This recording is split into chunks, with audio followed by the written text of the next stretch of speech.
Bueno, si quieren vamos comenzando. El día de hoy nos acompaña el profesor Steven Rojas. El profesor es doctor en Ciencias Matemáticas cum laude por la Universidad Jaume en España, es magíster en Ciencias Exactas y Matemáticas por la Pontificia Universidad Católica de Chile, magíster en Matemáticas por la Pontificia Universidad Católica del Perú, licenciado en Matemáticas por la Universidad Nacional Pedro Ruiz Gallo, tiene publicaciones indexadas y estancias de investigación en México y España, es conferencista en Perú, Chile, México, Colombia, Brasil y Panamá. Forma parte del comité editor de la revista de investigación Selecciones Matemáticas, es columnista de las revistas mexicanas Impulso Informativo y Buzos de la Noticia, tiene más de 30 años de experiencia académica en universidades peruanas y chilenas, en donde ha organizado eventos nacionales e internacionales y ha contribuido a la formación de matemáticos, profesores de matemáticas en Perú y Chile. Su área de interés es la topología geométrica, matemática fundamental, historia y filosofía de las matemáticas. Además, ha ocupado cargos de gestión académica en Perú y Chile y actualmente es académico de la Universidad de Magallanes en Chile. Hoy nos acompaña con la ponencia hacia una unificación de las matemáticas contemporáneas. El profesor tiene la palabra. Buenas tardes, muy buenas tardes. Primeramente quisiera agradecer la gentileza por haberme invitado para dar esta charla en este primer Congreso Internacional de Filosofía y la Matemática, que creo que es un encuentro interesante y muy importante y espero que esto continúe porque el debate y la dialéctica entre la matemática y la filosofía se hace necesario. Así como en el pasado, hoy día también es muy necesario esa interacción para potenciar ambas líneas de trabajo. El tema que voy a exponer en esta oportunidad es una visión particular que tengo con respecto a las matemáticas. Eh, es una forma de ver la matemática desde el punto de vista de un matemático, a ver, espérense, sí, al punto de vista del trabajo matemático, desde el hacer de un matemático, y que en el fondo quisiéramos tener una disciplina unificada, ¿no? Eh, Somos quizá la única disciplina científica que habla de las matemáticas y no de la matemática. Y eso a mí me ha preocupado bastante y he tratado de dar una reflexión filosófica, matemática, para dar por lo menos una definición que una a toda la matemática, sobre todo la contemporánea, ¿no? Porque como no todos sabemos, la matemática ha ido evolucionando a través de 5.000 años de desarrollo y en cada etapa ha tenido características y haceres, no diríamos tan distintos, pero sí diversificados. Hoy día estamos en una suerte ya de consolidación de una corriente formalista, estructuralista de la matemática y que le puede dar una cierta unificación en estos tiempos, ¿no? Entonces, miren, mi exposición va a constituir básicamente en varios aspectos. Miren, cuál es la base filosófica con la cual yo baso mi definición de la matemática. eh, Algunos aspectos insuficientes de la filosofía y la matemática clásica, porque nosotros sabemos que dentro de la historia de la filosofía y la matemática, siempre la parte clásica de ella, el formalismo, el logicismo, el intuicionismo, que fueron parte de, digamos, de la reflexión del principio del siglo, hoy día se quedan un poco muy limitados para responder el desarrollo de las matemáticas más contemporáneas. Entonces, vamos a hablar de filosofía científica, que es la filosofía que también pasamos toda nuestra reflexión. Es aquella filosofía que es informada de la ciencia. Consideramos que el único conocimiento inventado por el ser humano y que nos acerca así un poco hacia las verdades es la ciencia. Y en ese sentido estamos acercando los aspectos filosóficos de la matemática a ese conocimiento. Se llama filosofía científica. Vamos a hablar de las propiedades emergentes de la matemática, así en su globalidad, y finalmente lo que es la matemática, ¿no? Como un todo, como algo que se puede unificar y que hay varios programas de unificación, ¿no? Entre ellos la de Robert Langler, que ya ha unificado varios aspectos de la matemática que aparentemente eran desconexos, pero que tienen, digamos, algunas vertientes comunes, ¿no? Y al final voy a mencionar a la idea del profesor Fernando Zamalea, que habla sobre una especie de constructo matemático llamado ACES y que permite unificar muchos aspectos de la matemática contemporánea, ¿no? Eh, Tratar desde la globalidad, digamos, establecer las cosas locales también. Entonces, miren, vamos a empezar con la base filosófica, ¿ya? Los supuestos filosóficos para la definición unificada que vamos a mencionar al final. eh, Hemos dicho que nos da cuenta, claro, de la matemática contemporánea, toda vez de que, digamos, estas corrientes de la filosofía clásica estaban en un contexto donde recién se estaban iniciando los aspectos más puros y abstractos de la matemática. No está lo suficientemente desarrollada como hoy día lo encontramos con una enorme cantidad de conocimiento, ¿no? Entonces, nosotros para esto hemos tomado algunas ideas del ficcionismo moderado de Mario Bunge, en la que considera que los objetos matemáticos son ficciones moderadas, no cualquier tipo de ficción, obviamente, sino una ficción que esté gobernada por sistemas formales, ¿no? Todo objeto matemático, o perdón, todo conocimiento en general que pueda ser adaptada a un sistema formal, lo matematizamos y lo hacemos susceptible a un estudio matemático, ¿no? Lo hemos visto en la literatura, en la poesía, en diferentes formas, en cómo adaptándole un sistema formal a ese conocimiento, lo matematizamos, ¿no? Eso por un lado, y por otro lado, el objeto de estudio de esos sistemas simplemente son ficciones humanas que se encuentran simplemente dentro del cerebro humano. Partimos de la idea de que la matemática se inventa. No es un descubrimiento como muchas personas hoy día lo dicen y que sería bonito hasta hacer un congreso para eso, ¿no? Un debate, digamos, de ideas, de fundamentos, ¿no? Para poder dilucidar una cosa que yo creo que es fundamental, ¿no? Para nosotros se inventa la matemática. Por supuesto que cuando se inició hace 5.000 años necesitó de elementos tangibles, pero en el poco tiempo esto fue una gran invención y a tal manera de que esa invención ha estructurado o hemos estructurado nosotros como seres humanos toda nuestra sociedad y todo nuestro conocimiento científico en base a ese constructo, ¿no? La naturaleza misma hemos tratado de dar explicación, teorías en base de este constructo que hemos inventado. No es que la naturaleza sea matemática. Nosotros lo hemos matematizado y lo hemos entendido de esa manera. Bueno, esa es una de las bases. La segunda, bueno, ya le hemos mencionado, la filosofía científica.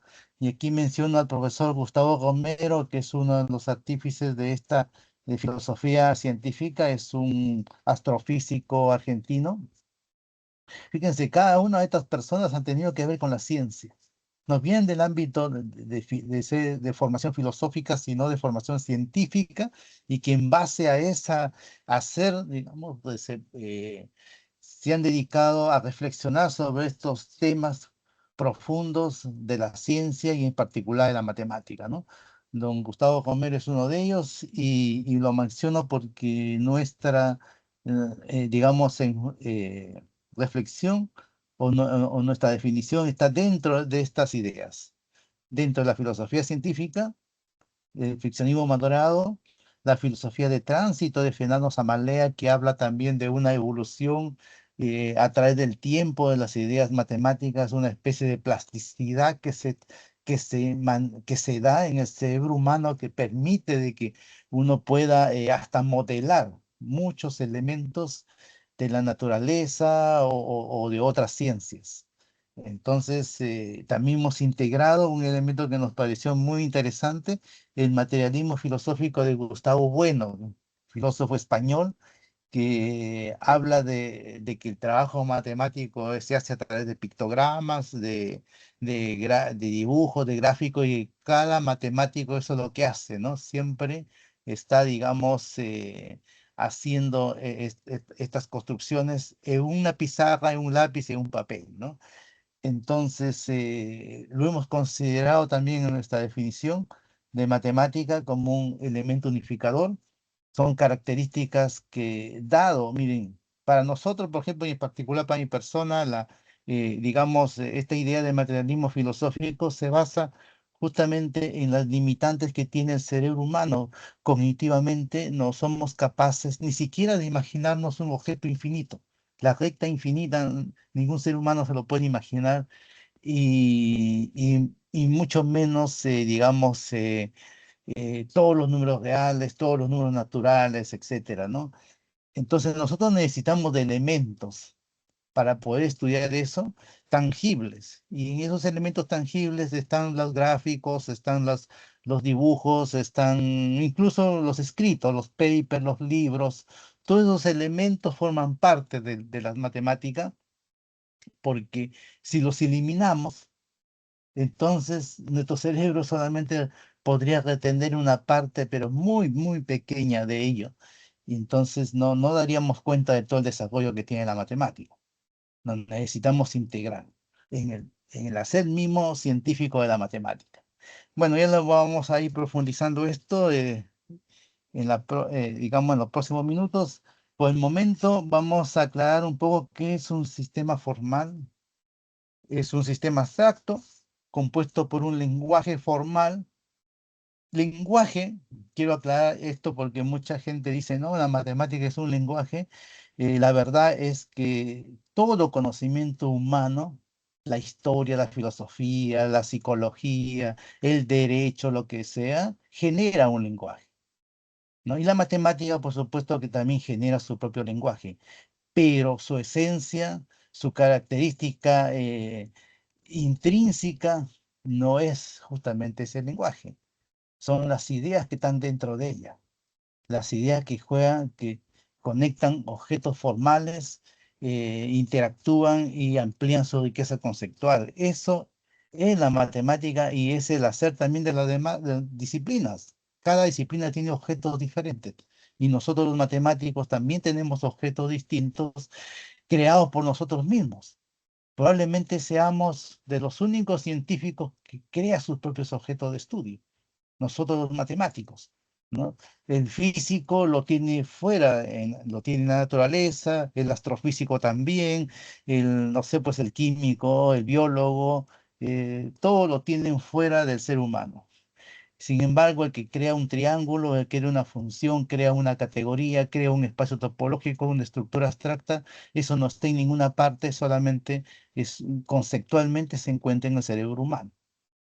Y que nosotros podemos después conectarlo con algo de la realidad o de la naturaleza. Eso es posible, dada la plasticidad que tienen los objetos matemáticos. Bueno, entonces, dado ese paréntesis, es un sistema abstracto compuesto por un lenguaje formal, que son para nosotros los axiomas, la regla de diferencia. Este primer sistema formal, miren, en la historia, se forjó a 300 años antes de Cristo, o sea, en los elementos de Euclides. Ahí apareció el primer sistema formal. Y de ahí, a nuestro juicio, nace lo que hoy día llamamos matemática. Hoy día llamamos matemática, ¿no? Entonces, y además de eso, una semántica formal, que es la interpretación del lenguaje formal, significado conceptual de los símbolos. Esto es fundamental, ¿no? O sea, eso Eso es una conjugación entre lo que uno escribe, dibuja, actúa en un papel, lo materializa y las ideas conceptuales que están en el cerebro humano. Cuando yo digo que tengo un grupo abstracto, por ejemplo, y luego este grupo abstracto le establezco una estructura topológica y hago nacer un grupo topológico, significa que en cada una de esas simbologías que aparece en un papel cuando uno hace este trabajo, tiene una interpretación conceptual, es la semántica, que es lo que nosotros afirmamos acá, es lo que constituye para nosotros un sistema formal, ¿no? Entonces, esto es como base, ¿no? Esta es base donde se mueven las matemáticas. Cualquier objeto matemático, cualquier conocimiento matemático se mueve dentro de un sistema formal, evoluciona dentro de un sistema formal y se puede conectar con otros sistemas formales, ¿no? Por ejemplo, la geometría euclidiana es un sistema formal. La geometría no euclidiana es otro sistema formal. La geometría proyectiva, otro sistema formal. Y esos sistemas formales se pueden conectar con el cálculo, por ejemplo, que es otro sistema formal, y generar la geometría diferencial, la topología diferencial, etcétera. O sea, la ampliación de la riqueza conceptual de las matemáticas va desarrollándose vertiginosamente en estas épocas, ¿ah? Sobre todo en estas épocas. Bueno, entonces, a ver, dado estos cuatro supuestos, ya en la que nos hemos basado, bueno, vamos a un poco mencionar por qué, digamos, el logicismo, el intuicionismo y el formalismo no da cuenta, son insuficientes, ¿no? Para nosotros hoy día. El logicismo, bueno, fracasó casi en el mismo momento en que se planteó, ¿no? El mismo Bertrand Russell se dio cuenta de que reducir todas las matemáticas a P implica Q a la lógica es muy restrictivo porque no da cuenta eso de la riqueza conceptual que tiene cada uno de esos símbolos que aparece ahí, en las hipótesis, en las tesis, ¿no? Cuando uno define una superficie, por ejemplo, está bien, uno hace un razonamiento, P implica Q, pero la interpretación conceptual de esos objetos no está ahí en P implica Q, y mucho menos cuando uno lo generaliza a variedades, por ejemplo, que es un aspecto abstracto de la superficie. Entonces, y el matemático va subiendo hacia arriba, ¿sí, no? Eso muy imposible que pueda ser, digamos, explicado con un P implica Q muy simple, ¿no? Entonces, el intuicionismo es algo que se acerca así mucho, el trabajo matemático tiene mucho de intuición, pero carece de una situación, digamos, limitante, que es el hecho de no aceptar el tercio excluido y, bueno, las demostraciones por contradicción, ¿no? Eso limitó en su tiempo y hoy día también, obviamente, el trabajo del intuicionista. Sin embargo, todo lo demás es parte, hasta el día de hoy, del trabajo de un matemático. El trabajo de un matemático es muy intuitivo en muchos de sus aspectos para luego formalizar. Es una combinación un poco entre intuicionismo y formalismo. Ahora el formalismo, miren, el formalismo que es, digamos, la característica actual de la matemática, ¿no? Nosotros hemos sido formados dentro de esta idea gilbertiana. Todos nuestros profesores, la matemática lo hemos conocido así, como ustedes lo ven en los textos, con axiomas, teoremas, ejemplos, etcétera, y se le debe a este señor, ¿no? David Hilbert, donde dice que la matemática no conoce razas o fronteras geográficas. Para la matemática, el mundo cultural es un solo país. O sea, eso indica, miren, la característica esencial que tiene la matemática hoy día, ¿no?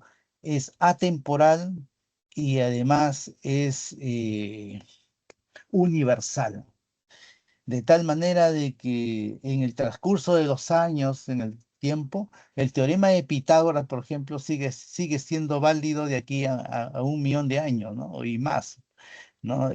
Algunos piensan que no. Miren, por desconocimiento, claro, hay gente que dice, no, el teorema de Pitágoras ha cambiado, ¿no? Porque antes era, digamos, en el plano, y después cuando lo ven en la esfera, digamos, se ve con una fórmula un poco diferente, porque, bueno, son distintos sistemas formales, pero que en cada uno de esos dos teoremas de Pitágoras conceptualmente es lo mismo. Da cuenta de la métrica de un triángulo rectángulo. O sea, es una característica del trabajo matemático, ¿no?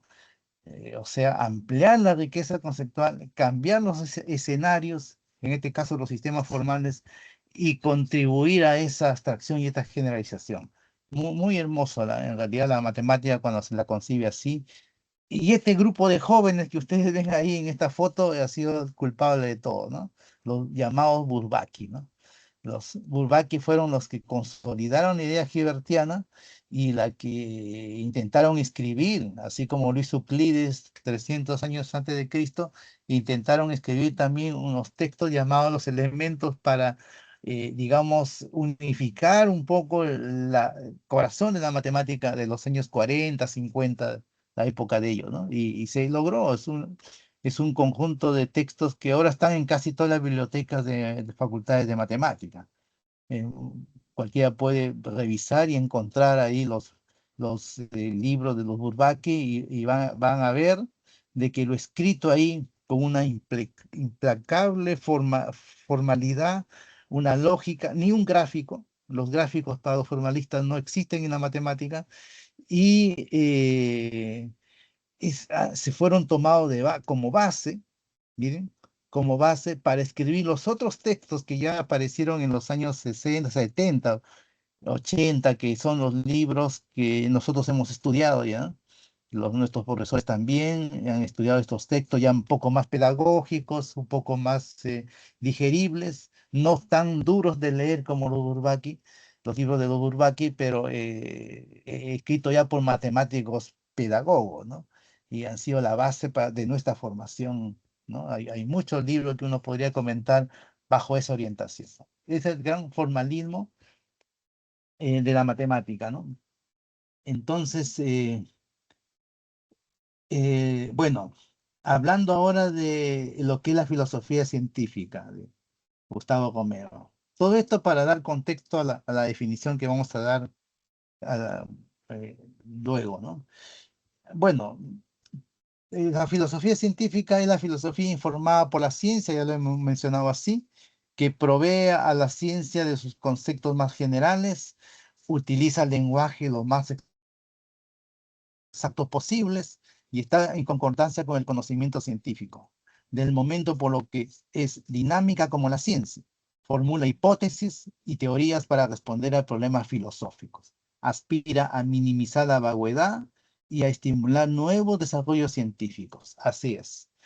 O sea, intentamos esclarecer, hablando estrictamente de filosofía y la matemática. Intentamos esclarecer qué es un objeto matemático, por ejemplo. Intentamos esclarecer qué es la matemática, como la vamos a ver dentro de un momento. Esclarecer de manera científica, o sea, basado primero en el hacer del matemático. Nosotros como matemáticos todos los días hacen teoremas, resuelven problemas y hay un hacer ahí. ¿Qué cosa es ese hacer? ¿Qué los unifica independiente de su área de investigación, ¿no?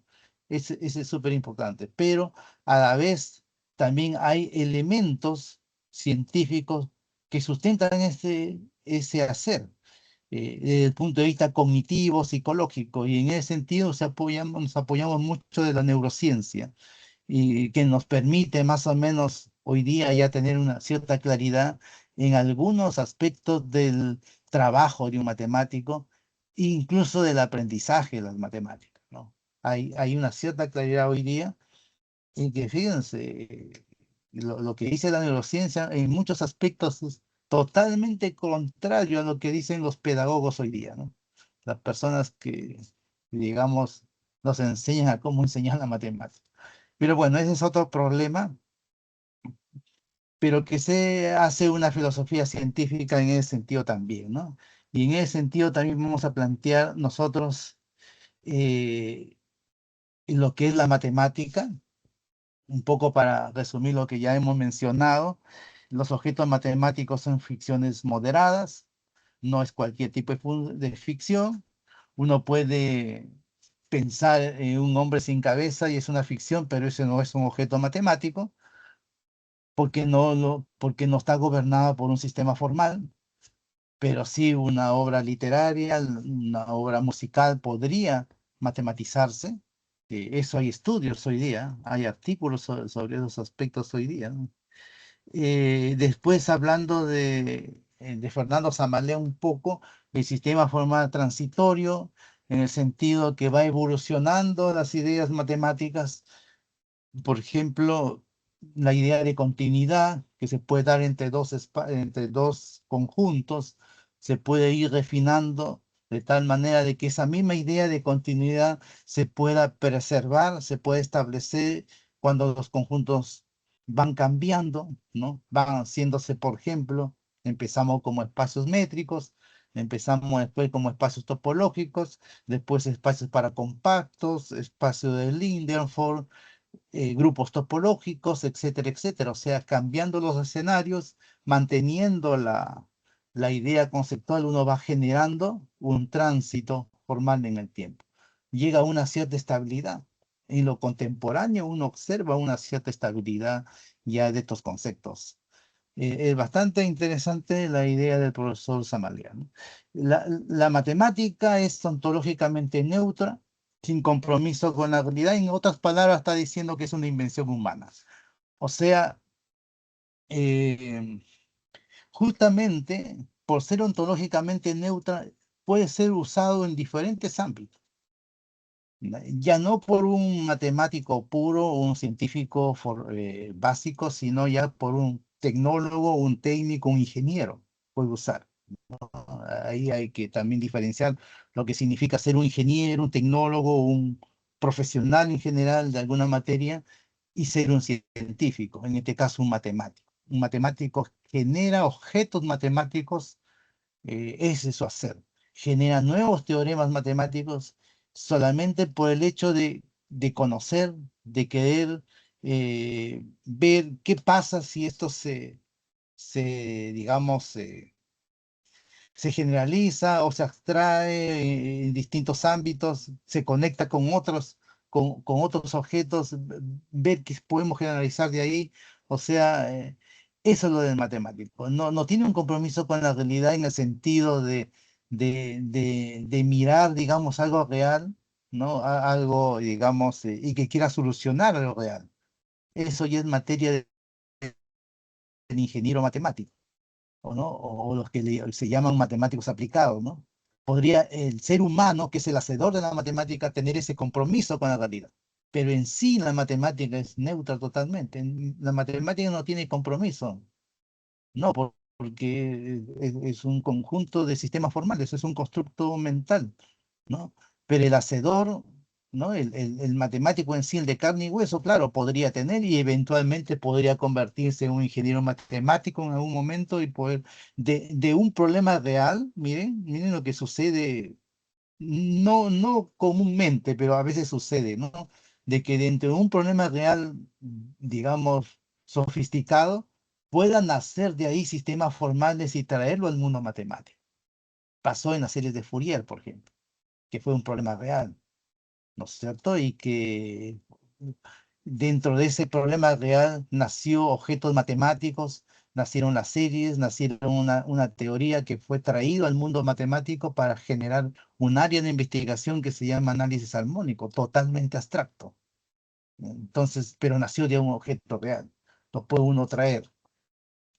Y también desde el mismo ámbito matemático nacen también más objetos matemáticos sin compromiso con la realidad. Así eso hay que comprenderlo porque a veces se confunde, ¿no?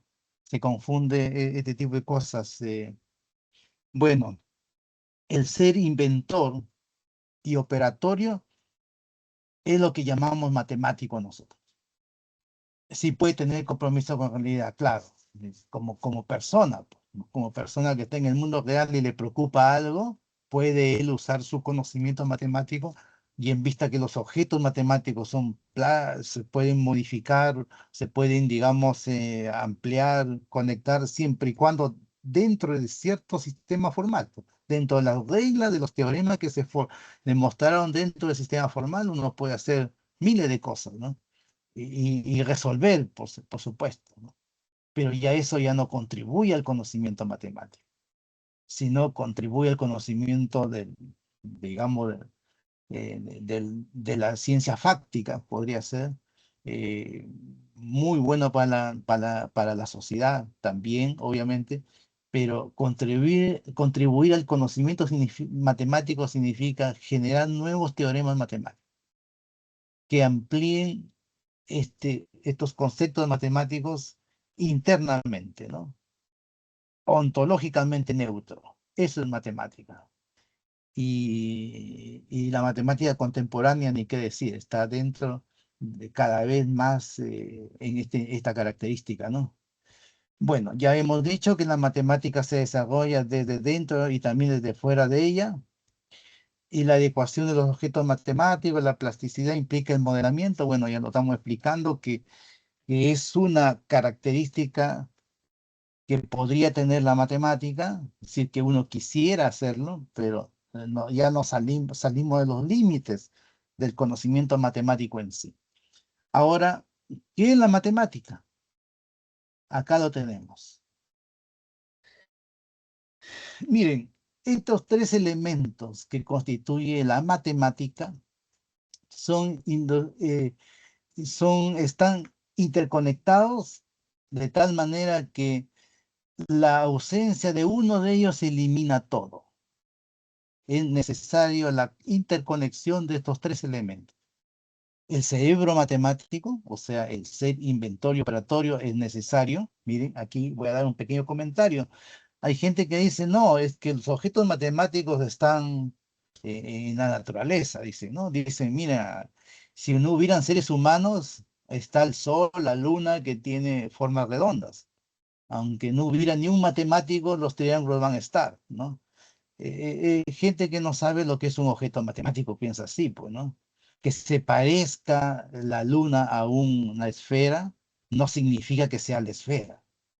La esfera matemática tiene una definición formal, ¿no? Y el gráfico que uno hace de la esfera es una aproximación. No, por el mismo hecho de que cualquier gráfico tiene un grosor, un espesor, y los objetos matemáticos no lo tienen. Un punto no tiene ninguna dimensión. Son objetos que no existen en la realidad, ¿no? Nosotros sabemos por física que hasta el elemento más pequeño tiene sus dimensiones. Decir que no hay dimensión significa simplemente es un constructo mental humano.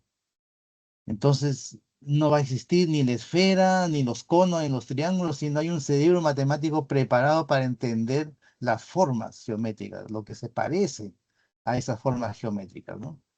Entonces, es muy importante mirar eso. O sea, ahora, los objetos matemáticos que ya hemos dicho que son ficciones humanas que se encuentran cognitivamente en el cerebro humano, se inventan, ahí está, están gobernadas por un lenguaje formal, los sistemas formales, que está en el corazón de todo. Un sistema formal puede, digamos, es también otra invención humana. Nosotros, por- entre paréntesis, hemos inventado casi todo. Lo que no hemos inventado ha sido, bueno, las montañas, el sol, la luna, eso ya estuvo. Pero todo lo demás, o sea, hasta el color verde, el color azul, la clasificación de los animales, el dinero, la política, todo lo hemos inventado. La matemática también.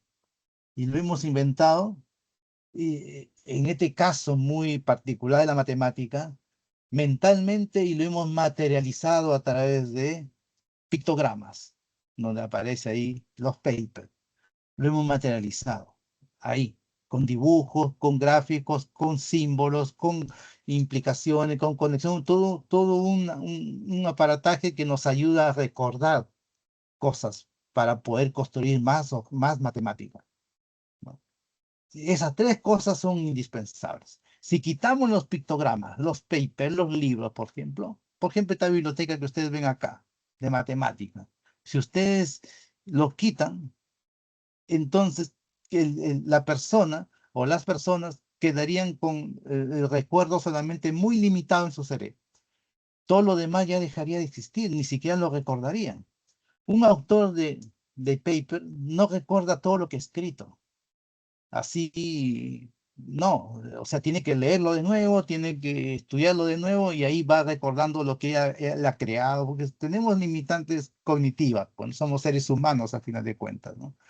Entonces es necesario tener estos elementos. Eh, Ahora, si tenemos los libros, si tenemos esto y no tenemos un cerebro preparado para esto, ¿no? ¿Qué sería para cualquier persona que llega a una sala de clase y mira una pizarra llena de fórmulas, llena de gráficos? ¿Qué sería para una persona ver estos libros y hojearlo y ver símbolos, fórmulas? Si no tiene un cerebro preparado, no es nada. Serán arte, será cualquier otro conocimiento menos matemática, él no tendrá idea. Entonces es necesario un cerebro formado para que exista la matemática. Si no hay cerebro formado, no existe la matemática. Y esto está, digamos, incluso fundamentado por la neurociencia. Según la neurociencia, nosotros, cuando nacemos, por miles de años de evolución que tenemos, solamente somos capaces de poder tener dentro de nuestra, desde que nacemos, tres números solamente podemos captar. Se ha hecho experimento con bebés, con niños, ¿no? Uno, dos y tres, y de ahí ya nosotros necesitamos formación académica para poder entender el 4, el 5, el 6 y todo lo demás, digamos, conexiones, objetos numéricos. Es necesario, o sea, por eso ya nosotros ya lo hemos inventado y después lo hemos sistematizado y lo hemos introducido en la educación, porque con ese conocimiento hemos estructurado el mundo y por lo tanto, si no, el chico, el joven no se educa en este conocimiento, no va a entender nada del mundo, nada, ni siquiera va a saber a qué hora se levanta, ¿no? De su cama, nada. Nosotros lo hemos estructurado así, lo hemos estructurado de tal manera de que estos constructos nos ayuden a dominar el mundo. Entonces, eso entonces, la matemática, resumiendo, es un conjunto de sistemas formales estratificado, por supuesto, porque un objeto se, digamos, se basa en otro y ese otro en otro más grande se estratifica, se interconecta, interconectados que gobiernan a objetos que son ficciones ontológicamente neutros, son inventados y operados por seres humanos. Eso es la matemática. Cualquier, aquí sería bueno, si algún día me invitan por los países a dar un curso, sería bueno con ejemplos concretos, ¿no? De cualquier área de la matemática. Y poder de cualquier área, ya llámese geometría algebraica, topología diferencial, topología algebraica, lo que sea, ¿no? Buscar los sistemas formales, buscar la estratificación, buscar lo que lo une a todas esas ramas de la matemática, ¿no? ¿No? Y reflexionar sobre los objetos que estudia esa rama de la matemática, por qué decimos que es ontológicamente neutro y por qué decimos que son inventados y cómo se operan, ¿no? Sería interesante y eso unificaría todas las ramas de la matemática, ¿no? Eh, Teniendo ese ejercicio que se podría dar en un curso, ¿no? En cada proceso lineal y de interconexión entre objetos y sistemas amplía su riqueza conceptual, por supuesto, ¿no? Ya habíamos hablado de la función continua, se podía extender a otros espacios con otros dominios y va ampliando su riqueza conceptual, ¿no? Por supuesto, las integrales también, o áreas como la geometría y el cálculo, por ejemplo, se interconectan, ¿no? Se plantean problemas geométricos que puedan ser usados resueltos con el sistema formal del cálculo y generar la geometría diferencial, ¿no? Y así, ¿no? Abstraerse lo que es una superficie a superficies abstractas que técnicamente se llaman variedades y hacer lo mismo que se hace con estas superficies concretas, hacer lo mismo con estos objetos ya más abstractos, estas variedades, y ampliar la riqueza conceptual de eso y ir avanzando de lo más básico a lo más alto. Ese es el trabajo de un matemático contemporáneo, ¿no? Eh, Detectar en el trabajo matemático la mediación en las polaridades, encontrar conexiones entre las distintas interpretaciones, buscar estructuras uniformes, o sea, unificar lo múltiple. O sea, esto último son palabras de Fernando Samalé, un matemático filósofo colombiano, con una capacidad de entender la matemática contemporánea muy, digamos, eh, no sé, pues admirable, digamos, ¿no? Y claro, él se ha dado cuenta de este tipo de cosas, ¿no? De cómo el trabajo matemático transita en polaridades, de ir de lo local a lo global, imagínense, tratar de globalizar ideas teniendo cosas locales. Nosotros, por ejemplo, en matemática hablamos de continuidad puntual o de límite puntual, ¿no? ¿Qué significa la continuidad uniforme, digamos, que es ya más amplio, un poco más global? Y esa misma idea en distintas áreas se va digamos, estudiando eh, y haciendo pues un trabajo complejo y difícil de un matemático, ¿no? Es una vocación muy, digamos, eh, bueno, con mucho sacrificio, digamos, intelectual, ¿no? Y los haces, que es lo que les decía, digamos, de la idea de Fernando Samalea, como un objeto central en la matemática contemporánea. Miren, el haz es un objeto que lo creó Leval con Cartán en el año 48, es un objeto matemático, acá tengo la definición, eh, pero que, digamos, ha sido rescatado como para poder explicar distintas partes de la matemática, sobre todo las contemporáneas, ¿no? Y que en el fondo, digamos, la raíz cuando uno se sumerge en el cerebro del creador matemático, en el fondo está teniendo esta idea de acá. Fíjense, esta idea de acá, un espacio base, una estructura base, un espacio con estructura, dos espacios con estructura, como dice acá, y un morfismo que es solamente una función, ¿no? Una aplicación que va de A a la X y que establece una propiedad similar a la continuidad. Miren, ¿no? Para todo X que esté en X mayúscula, existe un abierto, podríamos llamarlo así, que está en el conjunto A, contenido en A, tal que al aplicarlo contenga A. Es una especie de continuidad. Y además de eso, que la imagen inversa se convierta en una unión de A de X, ¿no? O sea, que regrese a lo local, a lo local. O sea, una cosa es ver una línea recta como algo local y otra cosa es ver todo el R2, por decir, ¿no? Como un conjunto infinito de rectas, ¿no? Que la imagen inversa sea como una especie de lo que llamamos nosotros de clase de equivalencia, ¿no? De partición del conjunto X en este caso, ¿no?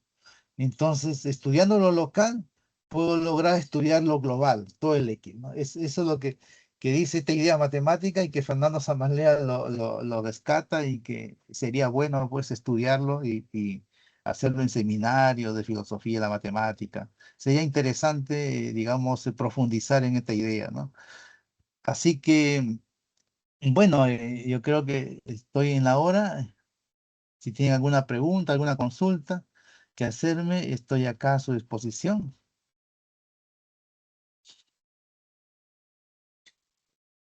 Profe, muchas gracias por tu ponencia.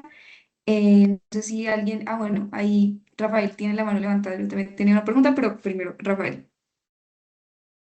Buenas tardes, profe. Yo quería agradecerle por citar muchos filósofos de estas latitudes. Generalmente he visto que las conferencias han sido centradas como en filósofos de otras latitudes y a veces excluye también este pensamiento que se hace desde acá. Quisiera preguntarle eh, si usted de casualidad tiene algún conocimiento sobre los teoremas de incompletitud, pero tal vez desde una versión latinoamericana. A ver, fíjate que la característica que tú has mencionado ya es a veces cuestión que desde América Latina, ¿no? Que queremos también nosotros poner algo de conocimiento, ¿no? Y siempre se dice, claro, nosotros adherimos a los, no solamente filósofos, ¿ah? En la ciencia es común, o sea que uno, digamos, adhiera al conocimiento europeo y el conocimiento americano, de los países más desarrollados, ¿no? Y que tienen tradición de esto de muchos siglos incluso, y con un nivel indiscutible. Eso yo creo que no podemos negarlo, ¿no? Toda vez de que cuando uno quiere hacer un estudio avanzado, de posgrado, qué sé yo, la mayoría recurre a esos países, ¿no? La mayoría, o sea, Alemania, Francia, ¿no? Europa en general, Estados Unidos, etcétera, ¿no? Entonces, pero eso no significa que uno desde acá también pueda contribuir, como ya lo hemos visto con varios autores latinoamericanos que también han contribuido al respecto, ¿no? En los teoremas de incompletitud que me estás preguntando, el profesor Gustavo Romero tiene ciertas reflexiones sobre ese tema, ¿no?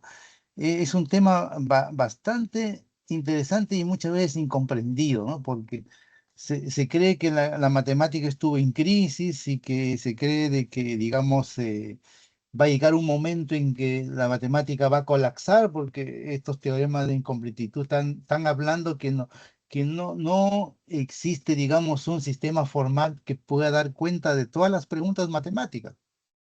O sea, esta definición, así entre comillas, podría caerse en ese sentido, porque siempre va a ser necesario ampliar más sistema, más axiomas para poder dar respuesta en la matemática. Ese es el teorema de incompletitud en general, ¿no? Siempre ningún sistema formal va a dar cuenta de todo. En algún momento vamos a caer en aumentar un axioma más para poder seguir explicando indefinidamente. Entonces, eso es un limitante que, digamos, que hasta el momento no se ha presentado de esa forma, ¿no? Hasta el momento los matemáticos que yo sepa, por lo menos, siguen trabajando eh, y no se ha presentado una cosa así, ¿no? Así que eso es lo que te podría decir. Profesor Gustavo Romero tiene artículos sobre esto, ha expuesto sobre este tema de incompletitud. Incompletitud, me parece, en el último coloquio que hicimos de Historia y Filosofía en la Matemática, habló sobre este tema. Así que yo recomendaría esa reflexión del profesor, que incluso lo conecta con la física y eso es bastante interesante, ¿ah? Y bueno, si quieres, Muchas José gracias. Guevara, pregunta. Bueno, yo tengo dos observaciones y me gustaría que el profe Steven, que me distingue también, pueda reaccionar a ciertas cosas que me están curioseando en este momento. La primera, el profe Steven propone una idea de matemática bastante, un poco radical y me gustaría que me contestara por qué entonces excluir las etnomatemáticas. ¿Acaso las etnomatemáticas no son matemáticas? Por ejemplo. Si eso fuese cierto, entonces, pues entonces las tribus no podrían ni siquiera hablar de un concepto de suma o algo o cosas de ese sentido que de pronto sumerse de pronto bajo un esquema un poco más evolucionado diga que la suma ya tenga un constructo, un conjunto que sea inductivo, que tenga otras propiedades, no implica que la otra no sea una suma. Es decir, aquí ya hay una cuestión que me parece interesante que el profe me diga ¿por qué la etnomatemática no podría ser una matemática? Porque yo no lo estoy viendo bajo la construcción que el profe está planteando. Ahora bien, el profe menciona que la matemática no tiene compromiso con el mundo sensible, lo cual me parece sensato, pero entonces los animales saben contar. Levi Conat mostró que las aves cuentan y entonces uno empieza a decir, bueno, entonces, ¿qué son las matemáticas? Los animales también tienen capacidades matemáticas, que no la tengan piensan como nosotros y que de pronto no tengan un lenguaje como el nuestro, no diga que no la tengan. Entonces hay que mirar, digamos, esas observaciones me parecen interesantes. Y la última, el profe menciona que bajo el lenguaje de Bunge la matemática es una ficción moderada, pero entonces me gustaría que me dijera bajo qué término es ficción, porque cuando a mí me dice que algo es ficción es porque no es real, pero si la matemática no fuera real, entonces yo no estoy haciendo, la matemática entonces no se manifestaba. Sí, que no tenga compromiso con la realidad sensible no implica que no sea real. Ella es real en sí misma. Esto sería una lectura meramente aristotélica. Sí, no podemos caer en el nominalismo, decir algo es matemática y ya se acabó y estuvo así. Es decir, hay que, estos tipos de debates me parece que hay que volverlos a profundizar. Y la otra, con lo que mencionaba el compañero de los teoremas de Gödel, sí, los teoremas de Gödel son teoremas que limitan bajo ciertas estructuras matemáticas un lenguaje, ¿sí? Pero entonces nosotros cuando hacemos matemática hacemos bajo sintaxis o semántica, ¿sí? Porque los teoremas de Gödel atacan o la sintaxis o la semántica y los teoremas mezclan las dos cosas. Entonces hay que mirar cuando un matemático hace matemáticas bajo esa lectura, está haciendo matemática sintáctica o matemática semántica. Entonces es más mirar ese tipo de observaciones y me dio gusto saludarlo, profe, y qué bueno volverlo a ver. Sí, la verdad, muy buenas tus preguntas, acá las noté, son cuatro más o menos porque son comunes, ¿ah? Y me alegro que se plantee porque muchas veces hay harta confusión, bueno, desde mi punto de vista. ¿Por qué? Porque, bueno, voy empezando por la primera, la ignomatemática, ¿no? La ignomatemática, ¿acaso no es matemática? Realmente, estamos en un mundo donde queremos que todo sea matemática, ¿no? Todo, la psicología, todo queremos y ojalá el conocimiento que tuvieron las etnias, digamos, originarias de los pueblos hayan tenido matemática. Lo que sucede es lo siguiente. Lo que sucede es que en el caso, digamos, de la cultura incaica, por ejemplo, o culturas que no han tenido escritura, no han inventado la rueda, han estado en un sistema que nosotros podríamos quizás pensar, ¿no? Que tenían un conocimiento más avanzado, más sofisticado que el nuestro. Podríamos pensar miles de cosas, pero no existe una evidencia así tangible, ¿no? Si me dicen sobre la suma, como acaba de hacer su compañero, ese es su pensamiento, ¿no? Uno desde el siglo XXI podría interpretar y conjeturar cosas de los pueblos originarios. Podría hacerlo y ojalá fuera así, pero no nos consta nada. Las antiguas culturas de Babilonia y Egipto sí existen cosas tangibles de su conocimiento matemático. Ya, existe, ahí están. No, ahí no es que a mí me parece, lo interpreto así, no, sino que ahí están. Nosotros acá no tenemos nada, simplemente son conjeturas, ideas. Por un lado es eso. Por otro lado es que lo que históricamente hemos llamado matemática son las cosas que hicieron los griegos, los sistemas formales de los griegos. Eso es lo que hemos llamado matemática hasta el día de hoy. No, ninguno, incluso lo que hicieron las antiguas culturas de Babilonia y Egipto, donde no hubo sistema formal, pero sí hubo cálculos, hubo, digamos, resolución de problemas, hubo geometría, pero no hubo sistema formal. Entonces, todo ese conocimiento sería una proto-matemática, un inicio de las ideas matemáticas, pero sin formalismo, sin rigurosidad, sin leyes generales, universales y atemporales. A eso hemos llamado matemática. Lo otro que se haya hecho, ¿no? Como la ignomatemática, lo estudia y está bien, ¿no? Excelente que lo estudie.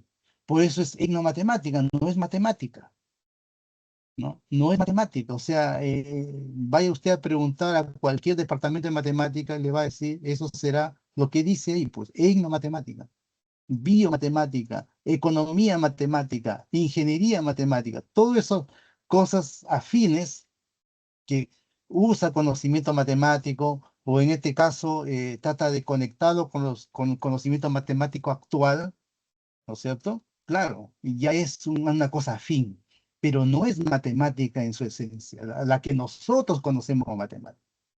Ahora, eso no quita el hecho de que en el futuro, donde sepa que en el futuro se encuentren vestigios de conocimiento matemático tangible, que uno pueda decir, mira, aquí sí hubo un sistema formal, ¿no? Quizá distinto a lo que hicieron los griegos, distinto a lo que hicieron en el occidente, perfecto. Pero mientras eso no exista, es simplemente nuestra creencia que está, miren, ojo lo que voy a decir, dentro de la postura ideológica, de un sector ideológico. Eso es así, o sea, y cuando uno mezcla ideología con la ciencia, ahí cometemos un tremendo error. Ya nos acercamos a la verdad, nos acercamos a nuestra opinión y a nuestra creencia, a lo que yo quisiera que sea. Yo quisiera que sea, como decía ahí, los animales saben contar, yo también quisiera que los monos cuenten, que los pájaros cuenten y que ojalá puedan multiplicar, sumar, dividir, o sea, como lo hacemos los humanos. Eso no quita de que podrían tener intuiciones, como lo tienen las abejas, por ejemplo. Intuiciones, cosas muy primitivas. ¿Dónde están los teoremas que han hecho las abejas, los animales? Contar no significa, o sea, intuitivamente podrían tener una idea, pero muy vaga, de los primeros números, nada más. Eso es lo que científicamente se ha probado. No se ha probado que ningún ser humano, o sea, ningún ser viviente, excepto el ser humano, haga matemática, de lo que nosotros conocemos como matemática, ¿no? Podrían tener otro tipo de conocimiento. Nuestras antiguas culturas podrían tener otro tipo de conocimiento, pero hay que llamarlo de otra forma. O sea, ya alguien seguramente en esa época lo llamó de otra manera. Lo que llamaron matemáticas los griegos no es nada de eso, por lo menos que se sepa de manera fehaciente, así científica, que me diga, mira, las abejas, como por ahí alguien dijo, mira, las abejas sabían bastante de cálculo porque saben optimizar la miel, ¿no? Y que lo hacen a través de hexaedros, etcétera, etcétera. Y le digo, a ver, demuéstrame que la abeja sabe lo que es un hexaedro. Que la abeja pueda pensar mínimamente qué es un hexaedro. No.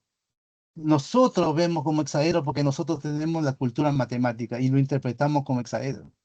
Nosotros miramos la optimización, lo miramos nosotros. Y lo que hacen las abejas es simplemente producto de evolución. Años de evolución. Si ellos no hubiesen tenido la intuición para hacer lo que hacen, se hubiesen extinguido. Y nosotros también, si que no hubiésemos creado matemática, no hubiésemos extinguido. Esa es la realidad, no es. Ahora, con respecto a lo que es la ficción, ¿no? La ficción, la matemática no existe, el dinero tampoco, la política tampoco, lo hemos inventado nosotros. El dinero es una convención humana que le damos valor a un papel. Las casas lo hemos construido nosotros, eso no han existido, ¿no? O sea, cuando uno dice no existe, ¿ya? No significa que nosotros lo podamos haber materializado en el tiempo, nosotros. Y ahí lo que hablo es que casi todo lo hemos materializado nosotros. Hemos creado la biología, la física, la química. Y en el caso de la matemática, no existe, miren, hablemos de realidad. ¿Qué cosa es un tipo de realidades? Hay una realidad que es la que nosotros podemos entender como susceptible a nuestros sentidos, ¿ya? Todo lo que tenga olor, tenga, podamos tener tacto, tenemos, digamos, lo podamos ver, oler, etcétera, existe ya. Perfecto. Pero todas las realidades no son así. Hay una realidad que ni siquiera lo vemos, ni lo leemos, pero sabemos que está. La gravedad, las ondas electromagnéticas, por ejemplo, interactúan con nosotros. La gravedad interactúa con nosotros. Las ondas electromagnéticas sabemos que por eso escuchamos radio, televisión, etcétera. Y hay una tercera realidad, la que no actúa con nosotros, la que no leemos nada, ni lo tocamos, ni lo palpamos. ¿Dónde está un uno? ¿Dónde está un uno, digamos? ¿Quién ha visto un uno? Lo que vemos es una representación del uno. una materialización humana del uno, que ha podido ser otro símbolo. Es una invención humana el símbolo, pero conceptualmente lo que significa la unidad está acá. La unidad, independiente de cómo yo lo represento. El triángulo. ¿Quién ha visto un triángulo, leído un triángulo? ¿Un triángulo me puede dar un empujón a mí? ¿Interactúa conmigo? Nada. La forma del triángulo lo tenemos aquí. Y tenemos objetos parecidos, obviamente. Por supuesto que tenemos, pero eso no son los triángulos matemáticos. Entonces la matemática no existe.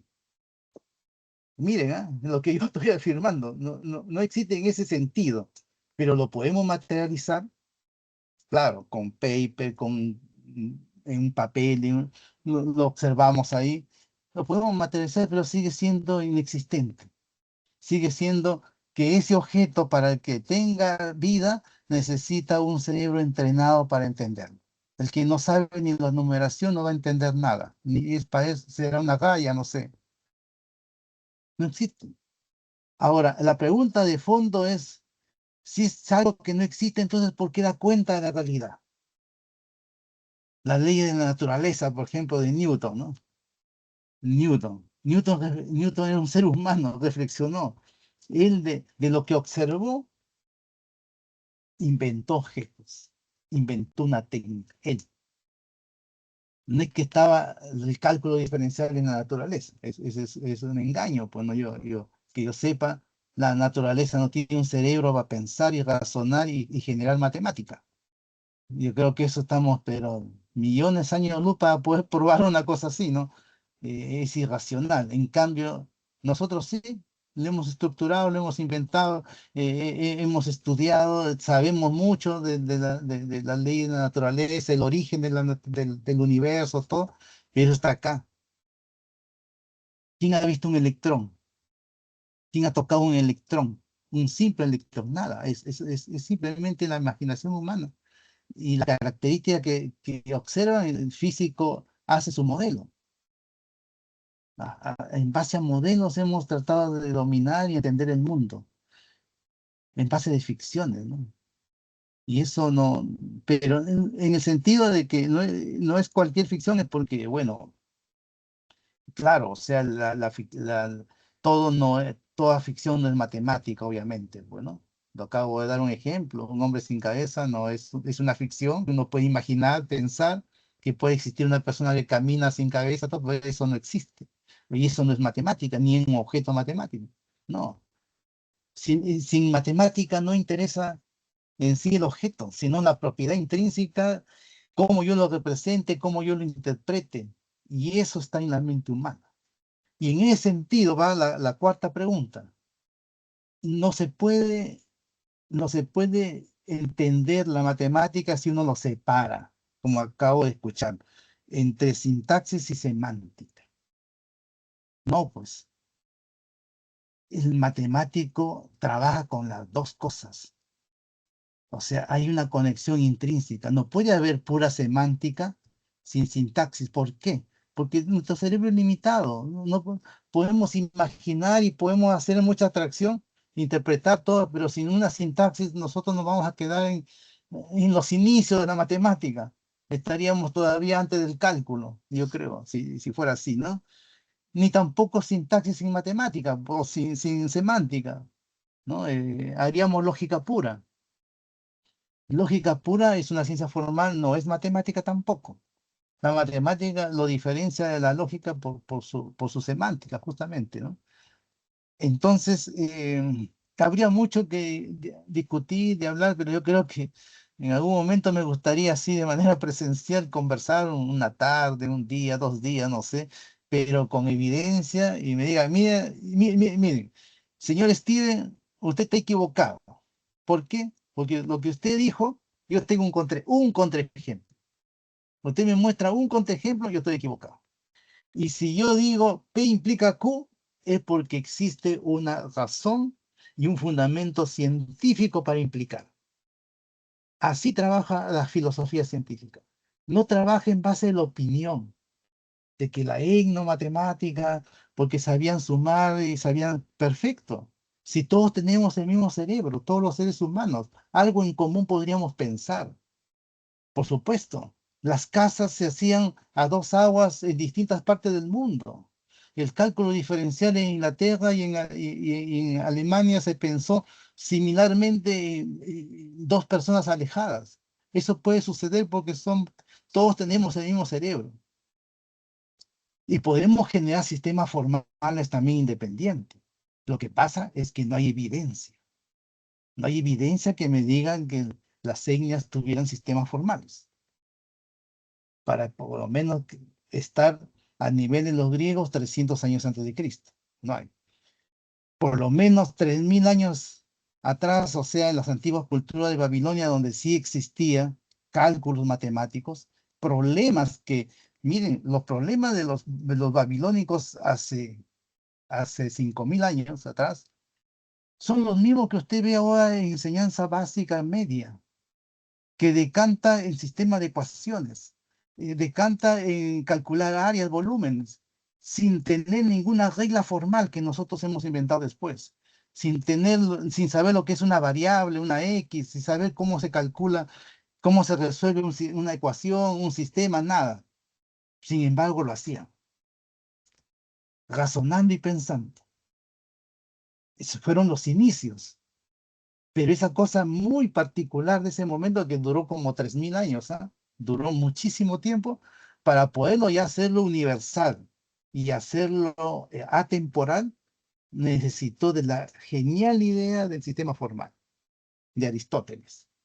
Fue el primero que pensó de esa manera, ¿no? 400 años antes de Cristo. Y la matemática nace con Euclides. Desde ahí nace.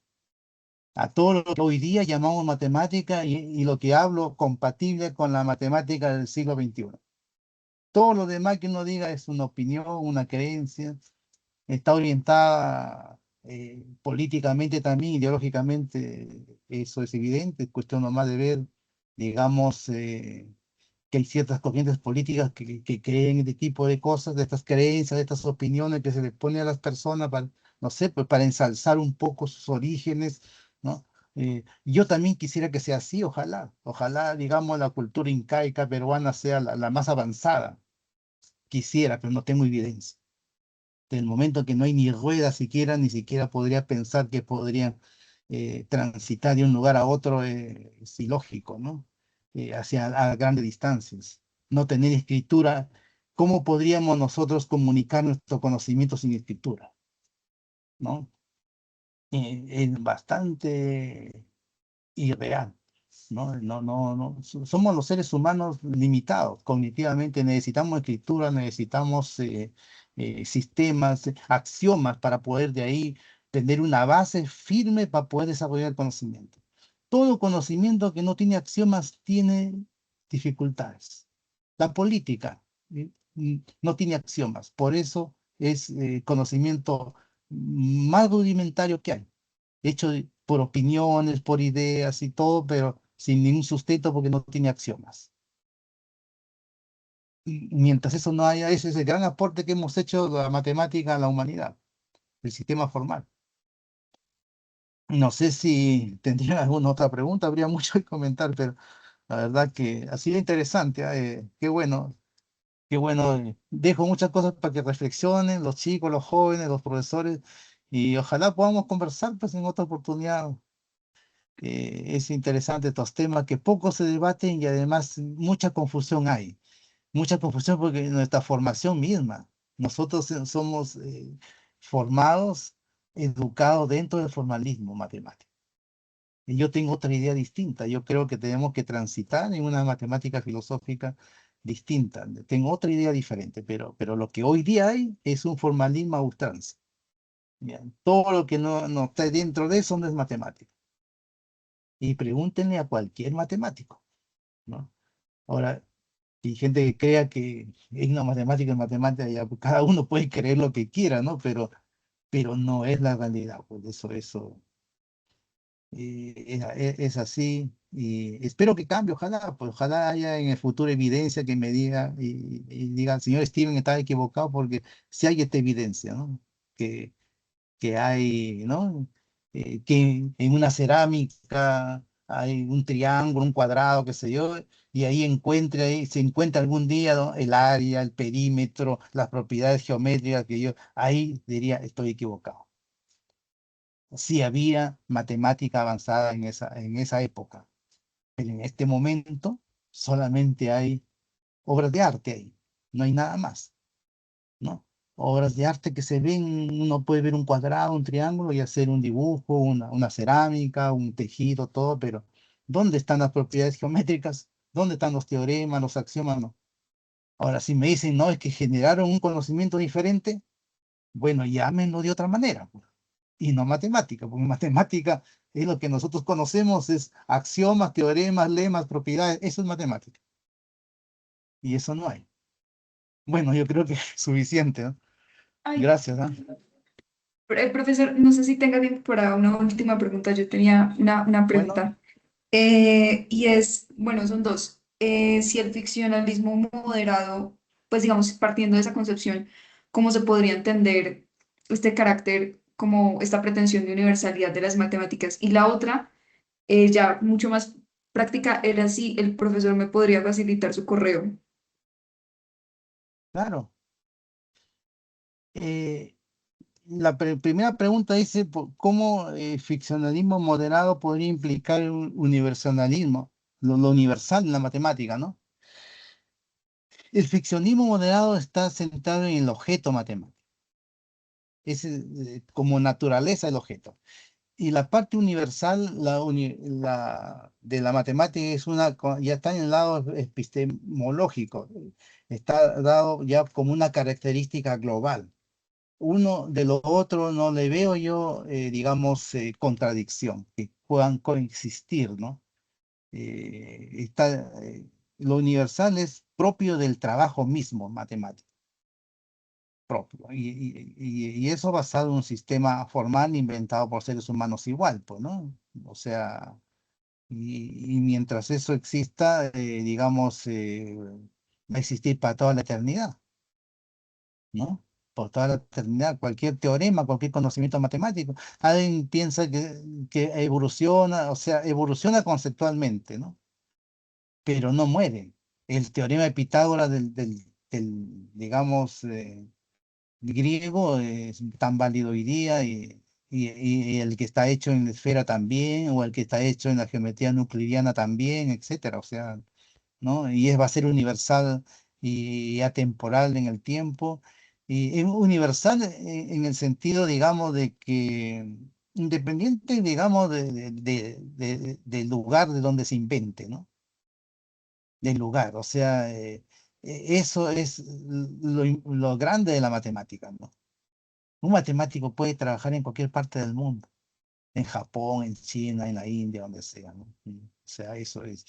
Los objetos digamos, como se dice, universal. En cambio, las leyes, hay cosas que son bastante locales, ¿no? Así que no le veo yo, digamos, contradicción, ¿no? Y mi correo, bueno, ahí lo tiene, digamos, este chico, ¿cómo se llama? Que me contactó, eh, y lo puedo escribir, no sé si acá hay forma de escribirlo acá a ver, lo puedo Creo que escribir. no. Cualquiera que quiera comunicarse conmigo, yo gustoso podríamos conversar y todo. ¿Dónde hay para escribir acá? No, creo Tiene que no acá está para escribir. habilitado. No, no hay para escribir, pero es básicamente mi nombre, ¿no? Así como aparece aquí, steven.rojas arroba umag.cl, ¿no? Ese es mi correo y estamos para seguir conversando estos temas interesantes, que fíjense, ni los mismos matemáticos lo tienen claro, ¿no? Ni los mismos matemáticos. Usted puede preguntar a un profesor qué es la matemática y le va a dar su idea de él. Le pregunta usted a otro, le va a dar su idea. Cada uno tiene una idea y eso es producto de que el formalismo matemático que nos ha formado a nosotros expulsó de su contenido a la historia y la filosofía y la matemática. El matemático no se forma en historia ni en filosofía. Entonces nunca ha reflexionado qué es un objeto matemático, nunca ha reflexionado qué es la matemática en sí. Él simplemente hace matemática, ¿no? Eso, digamos, es una debilidad del formalismo, ¿no? No, nos permite hacer mucha matemática porque nosotros lo inventamos. Miren la potencia de la invención, porque gracias a eso, hoy día tenemos un desarrollo matemático en los últimos 40 años superior a los 5.000 años de desarrollo que hemos tenido. O sea, es increíble la cantidad de matemática que se hace todos los días gracias a este formalismo matemático, ¿no? Que nosotros inventamos nuestras reglas de juego, nosotros inventamos nuestros axiomas, nuestros sistemas y empezamos a trabajar y generar, y cada uno de nosotros podría hacer su propia matemática. Yo creo que eso se va a agotar en algún momento y que tenemos que transitar en una matemática más filosófica, ¿no? Más de fondo, más de reflexión, para detectar realmente cuáles son los problemas centrales que tienen conocimiento matemático para que puedan las mejores mentes poder atacar esos problemas, ¿no? Resolver esas conjeturas, ¿no? En eso todavía no hemos transitado hacia ese mecanismo, digamos, de trabajo matemático.